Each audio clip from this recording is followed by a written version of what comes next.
East Africa, the Kenyan Defence Forces say that they've bombed Al-Shabaab camps inside Somalia 5 days after an attack at a Kenyan university left 147 people dead. Local and international news agencies quoted a member of the Kenyan military saying that the country's Air Force jets hit 2 camps in Gedo region on the border with Somalia. Meanwhile, hundreds of Kenyans have donated blood in Nairobi in aid of victims who are still in hospital. This is the Kenya Defence Forces' first major response since the attack at the Garissa University College on Thursday last week. The Kenyan forces have been battling Al-Shabaab militants inside Somalia for 4 years, during which time the Al-Qaeda-linked militants have carried out retaliatory attacks inside Kenya. In Nairobi, Kenyans responded to calls for an emergency blood drive in aid of at least 80 victims of that attack admitted in various hospitals across the country.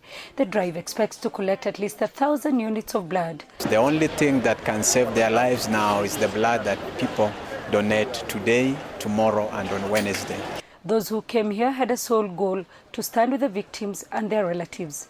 I've decided to come today because these are our children. Especially bearing in mind that those were very young boys who could not even defend themselves. And it happened what it happened. So it was very unfortunate. And the way I could help them is just by coming and donate. Family of Virginia Nangila Simiu. At Chiromo Mortuary, where families have been camping for 5 days now, the identification process continued. Medical workers have resorted to using fingerprints to assist with identification, as in some cases the extent of the injuries have made identification through physical features difficult. We managed to confirm about 48 by this morning, because the teams were working overnight to make sure that the details were matched from the fingerprints to bodies and so forth. So the entire process we expect to be completed by 4 o'clock today, and then tomorrow they'll do at least some post-mortem, and then the process will be completed by tomorrow. Al-Shabaab have lost ground in Somalia following attacks by various African troops.